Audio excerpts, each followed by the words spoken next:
Here's a challenge. What would you do with 30 days to save your company? Most people would panic. Cut costs. Take any deal. Extend the runway by any means necessary. But when Jensen Huang faced this exact situation in 1995, he did something completely different. He walked away from guaranteed money. He fired half his staff. He abandoned their entire product strategy. Why? Because he understood something about business that most leaders never learn. Sometimes you have to almost die to truly live.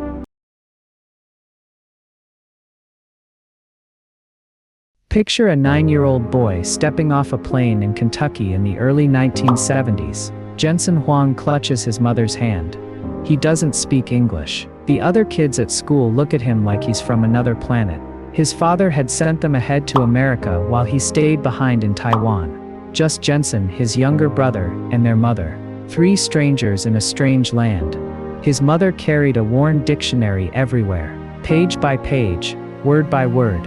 She taught herself this new language while trying to raise 2 boys alone. The bullying started immediately. Kids mocked Jensen's accent. They excluded him from games, from conversations, from belonging. But here's what those bullies didn't know. They were forging something unbreakable inside this quiet kid from Taiwan. Jensen's mother took cleaning jobs to pay the bills. She worked nights so she could study English during the day. Jensen watched her struggle with simple conversations at the grocery store. But he also saw her refuse to quit. Every single day, she got up and tried again. By high school, Jensen needed money for college, so he took a job at Denny's. He bussed tables. He cleaned up after people who barely noticed he existed. Night after night, Jensen wiped down tables covered in other people's messes. He smiled at customers who didn't smile back. Those Denny's shifts taught him about pressure, real pressure. The kind where your back aches, your feet hurt, and you still have to keep smiling because you need this job. Fast forward to 1993. 3 young engineers sit in a booth at Denny's in San Jose. Jensen Huang, Chris Milikowski, and Curtis Preem are about to start a company. They don't know what to call it yet.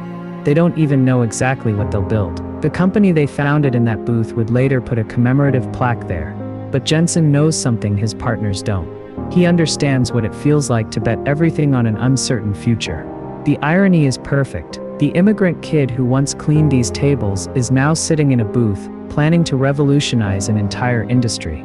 The boy who got bullied for being different is about to build a company that celebrates being different. Here's what Jensen learned during those nights at Denny's that most entrepreneurs never discover. Humility isn't weakness, it's preparation. Every time he cleared a table, he was learning how to clean up messes. Every difficult customer was teaching him patience under pressure. Every late shift was building the stamina he'd need for the sleepless nights ahead. When NVIDIA faced its darkest hour 2 years later, Jensen didn't panic. He'd been here before, not in business, but in life. He knew what it felt like to have nothing, and still keep fighting.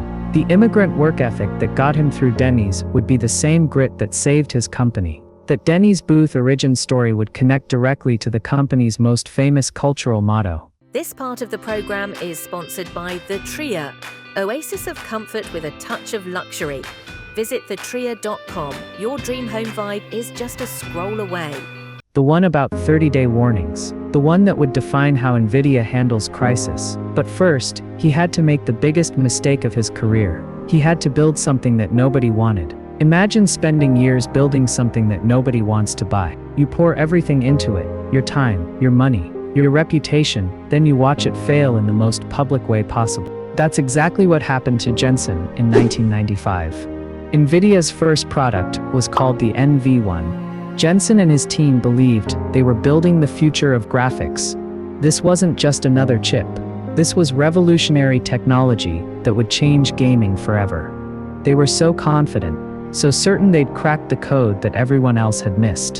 The NV1 used something called quadrilateral rendering. Think of it like building with squares instead of triangles.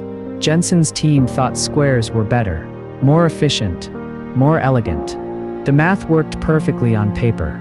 The engineering was flawless. They'd outsmarted the entire industry, or so they thought. Here's where it gets interesting. While NVIDIA was perfecting their square-based system, every other company in the world was using triangles.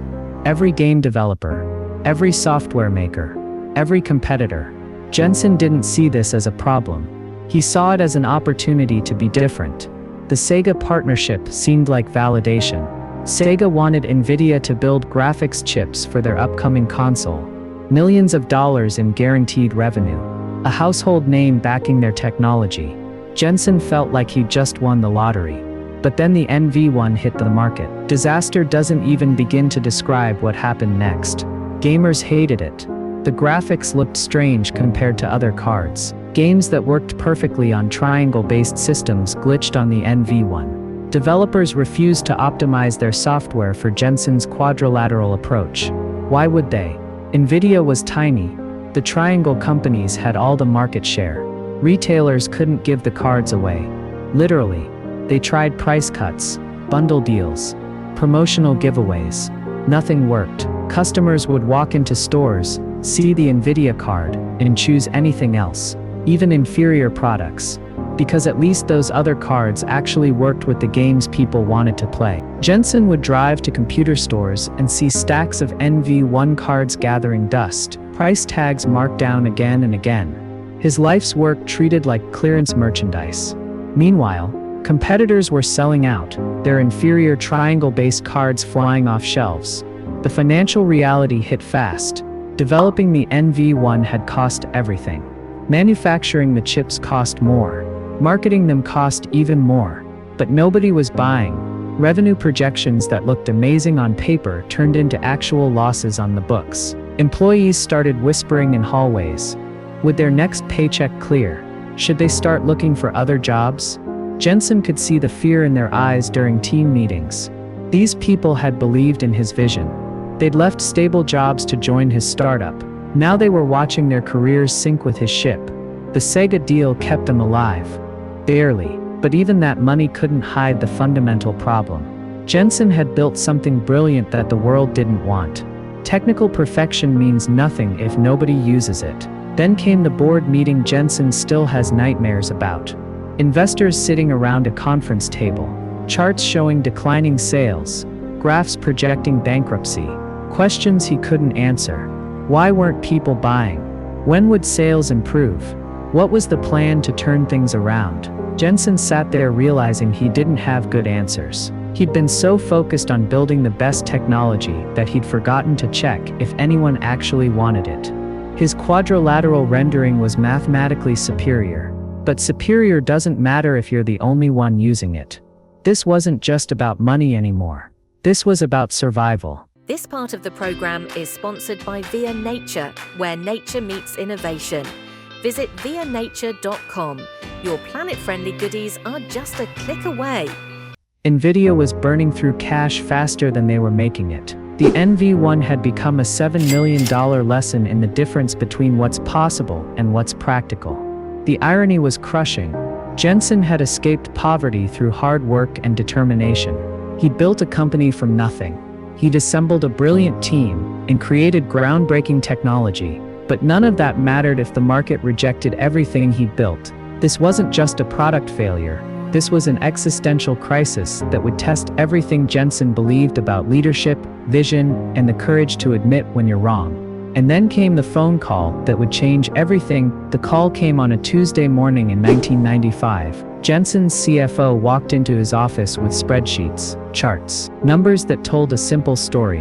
NVIDIA had 30 days of cash left, maybe less. 30 days, that's 4 weeks, 28 working days. Not enough time to develop a new product. Not enough time to find new investors. Not enough time to turn around years of mistakes. Just enough time to watch everything die. Jensen stared at those numbers. The immigrant kid who'd worked at Denny's understood what this meant. He'd seen businesses fail. He'd watched dreams crumble. But this was different. This was his dream, his responsibility, his fault. The Sega contract sat on his desk like a lifeline. Finish their project. Build more quadrilateral chips, collect the money. It wouldn't save NVIDIA long term, but it might buy them another few months. Maybe they could figure something out. Maybe a miracle would happen. Board members started calling. Investors wanted emergency meetings. Everyone had the same message. Take the Sega money. Play it safe. Survive today. Worry about tomorrow later. It made perfect sense. Why would you choose certain death over possible survival? But Jensen knew something they didn't. The quadrilateral path was already dead. The market had spoken. Consumers didn't want their technology. Developers wouldn't support it. Building more of the same would just postpone the inevitable. They'd die slowly instead of quickly. Here's where it gets brutal. Taking the Sega route meant keeping everyone employed a little longer. These weren't just employees. These were people who'd believed in Jensen's vision. Engineers who'd left stable jobs. Families depending on NVIDIA paychecks. People who trusted him to lead them somewhere better. The alternative was unthinkable. Negotiate release from the Sega contract while securing a payment that bought the company time. Lay off half the company immediately. Bet everything on an unproven new direction. Triangle-based rendering. DirectX compatibility. Technologies that might work, or might not. Jensen barely slept those first few nights. He'd drive past the office at midnight and see lights still on. His team working late, unaware their leader was contemplating their professional death sentence. Some had kids, mortgages, dreams of their own tied to NVIDIA's success. This wasn't just about business strategy anymore. This was about character. What kind of leader was he? The kind who played it safe and watched his company die slowly? Or the kind who made the hard choice and accepted responsibility for the consequences? The pressure from investors intensified. Phone calls, meetings, presentations showing why the Sega deal made sense. Mathematical certainty versus entrepreneurial gambling. Guaranteed short-term survival versus uncertain long-term vision. Any rational person would take the money. But Jensen wasn't thinking rationally anymore. He was thinking emotionally.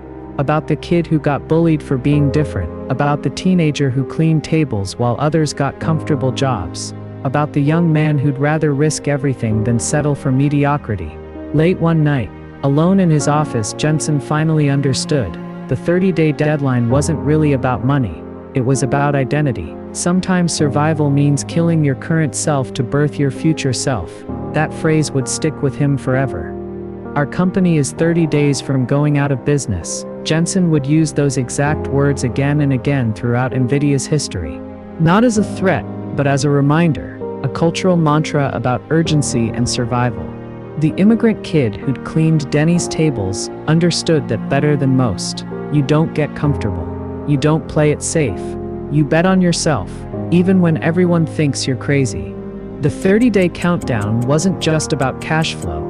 It was about discovering what kind of leader he really was. The radical move that followed would include an immediate workforce cut and a near-impossible engineering gamble. What he did next would shock everyone who thought they knew him. Jensen walked into the boardroom that Thursday morning knowing he was about to end careers. His investors sat around the polished table, expecting the obvious choice. Take Sega's money. Build their chips. Stay alive another day. Instead, Jensen said something that made the room go silent. We're walking away from Sega. We're abandoning quadrilaterals completely. We're starting over with triangles.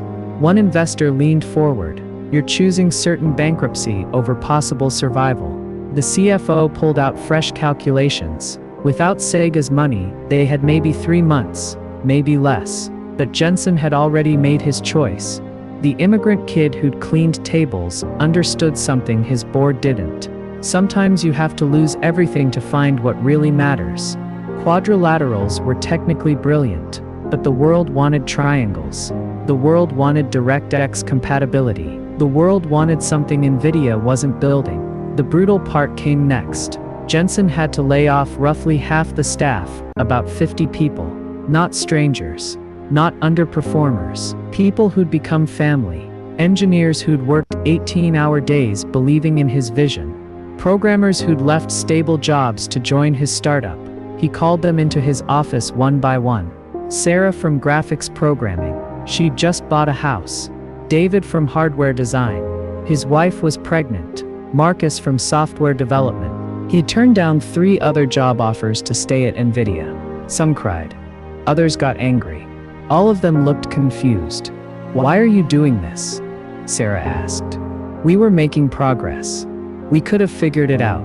Jensen didn't have good answers. How do you explain that sometimes progress means going backward first?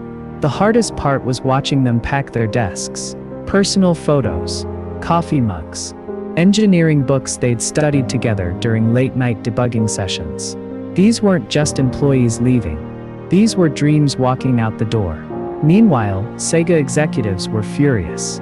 They'd signed a contract. They'd made plans.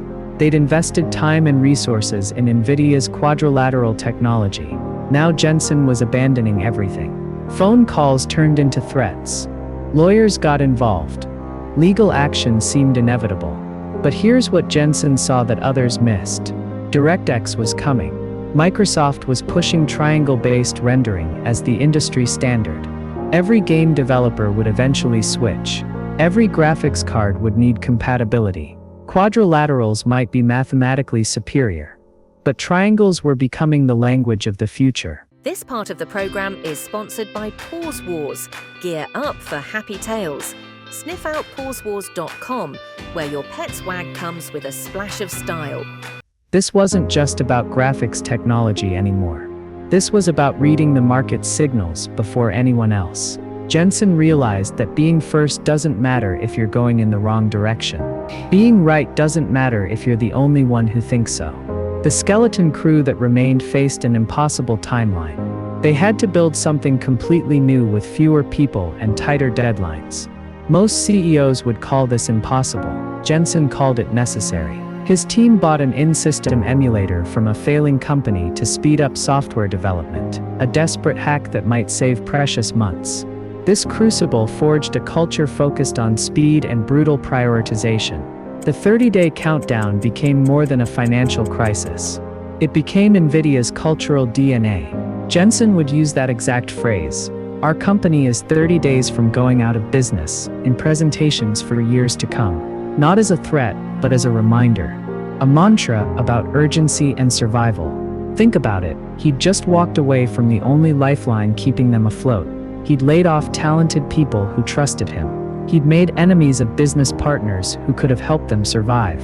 By every rational measure, this looked like corporate suicide. But Jensen wasn't thinking rationally anymore. He was thinking like the immigrant kid who'd bet everything on America.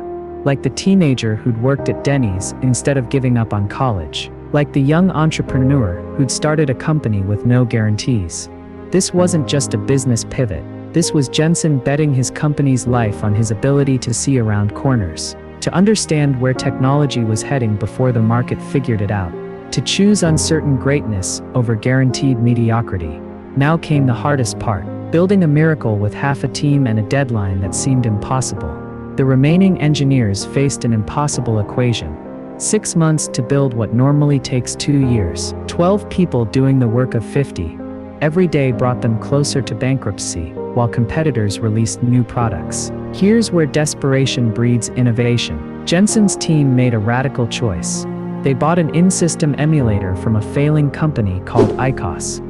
Instead of building expensive hardware prototypes for every test, they'd simulate the entire Revel 128 chip on computers first. Most companies wouldn't risk it. Software emulation was for simple processors, not complex graphics chips with millions of transistors. But Jensen didn't have the luxury of playing it safe anymore. The engineers started working 18-hour days. Coffee became a food group. Sleeping bags appeared under desks.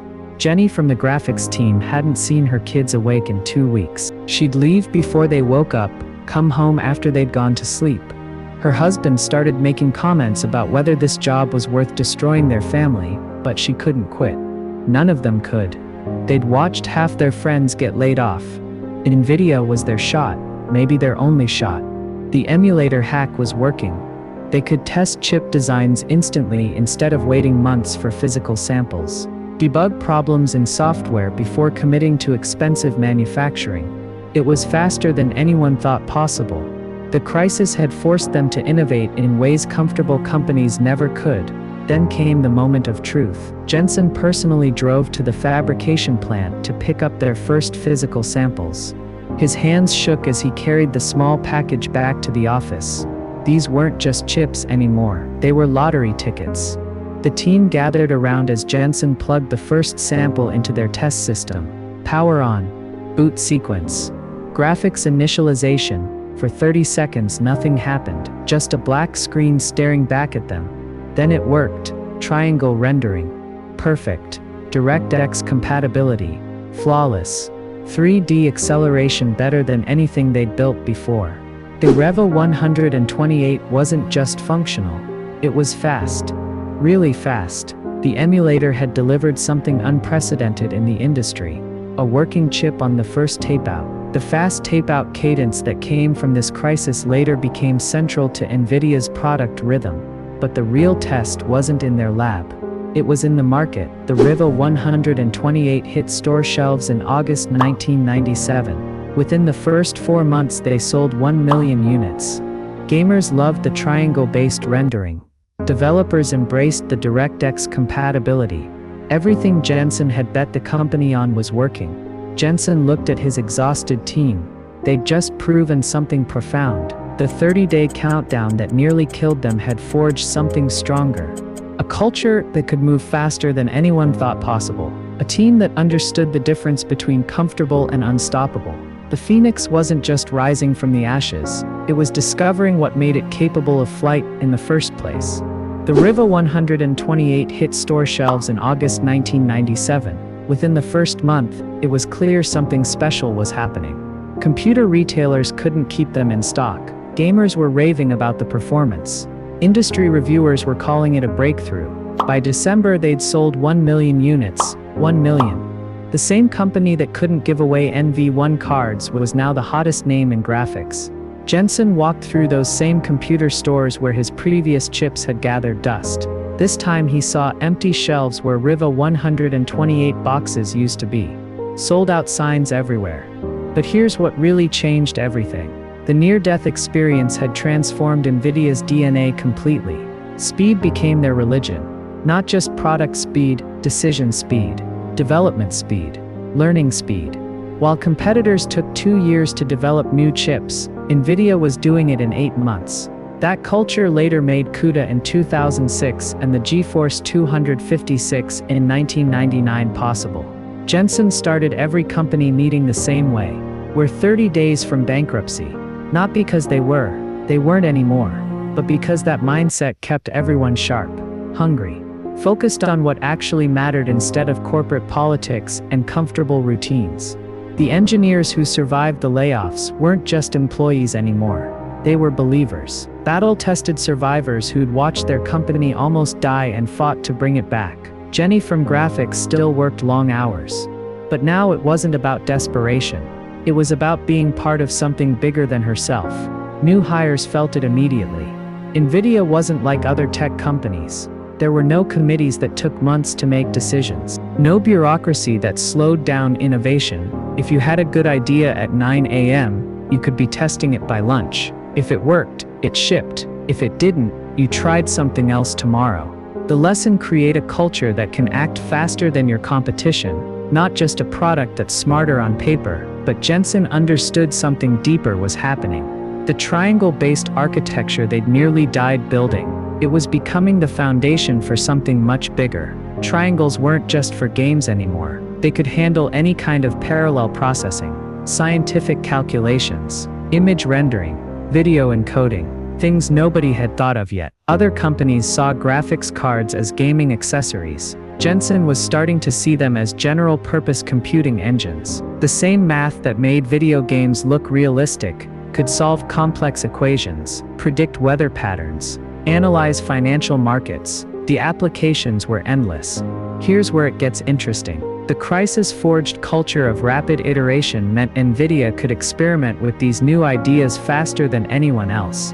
While competitors debated whether to enter new markets, Jensen's team was already building prototypes, testing concepts, learning from failures and adapting quickly. The immigrant work ethic that carried him through Denny's had been tested in the crucible of near bankruptcy. But it didn't just survive, it evolved. Jensen learned that hard work without smart direction was worthless. That persistence without flexibility was suicide. That vision without execution was just dreaming. The employees who'd been through the crisis with him understood this instinctively. They'd seen what happened when you built something brilliant that nobody wanted. They'd watched their company almost die because they fell in love with their own technology instead of listening to customers. Those lessons ran deeper than any business school training. NVIDIA didn't just survive their 30-day death sentence. They discovered the secret sauce that would make them unstoppable for decades. Speed of decision-making. Willingness to abandon comfortable strategies. Focus on what customers actually wanted instead of what engineers thought was cool. And most importantly, the courage to bet everything on their vision of the future. The triangle-based architecture they'd nearly died for became the foundation for programmable graphics processors, which became the foundation for parallel computing, which became the foundation for artificial intelligence acceleration.